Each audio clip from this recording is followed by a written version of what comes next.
Music. Road पर चलाई छै लगा के होठा लाली हिलै छै ओकर तकनावा के बाली रोड पे चलाई छै लगा के होठा लाली हिलै छै ओकर तकनावा के बाली हिप कटाई के एबरो बनाई के हिप कटाई के एबरो बनाई के मोरनी के जैसन ओकर चाल छै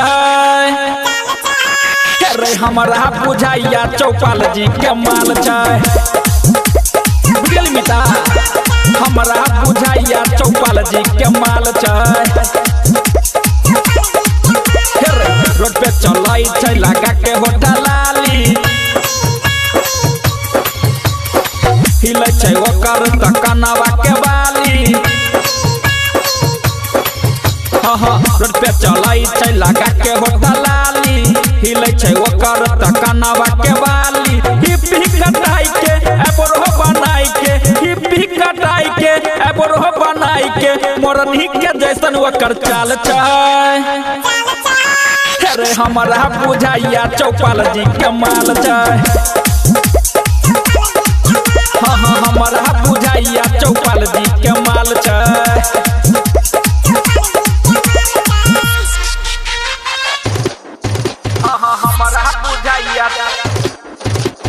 हमरा बुझाइया चौपाल जी के माल छै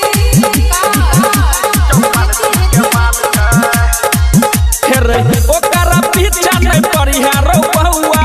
नहीं तो सोरा कर देतो पूरा गौआ संभल के रहिया ओकरा पीछा नहीं करिहारो बहुआ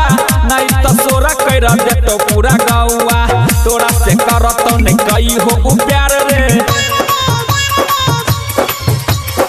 कर दे तो जिंदगी के तोरा बेकार रे तोरा से करतो नहीं कई हो प्यार रे कर दे तो जिंदगी के तोरा बेकार रे आँख में गजरा केस में गजरा आँख में गजरा केस में गजरा हाथ में ओकरा रुमाल छै रे हमरा बुझाइया चौपाल जी के माल छै हमरा बुझाइया चौपाल जी के माल छै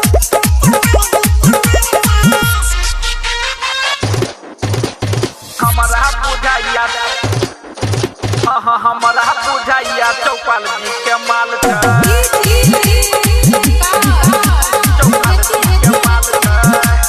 पीछा नहीं बढ़िया तू ओकरा रे लुक पर ऐसे निमन चौरी रहे फेसबुक पर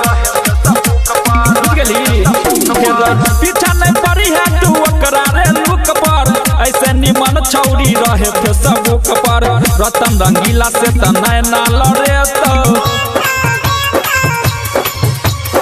राइटर बिरजू के दिल में बसे तो बुझ गली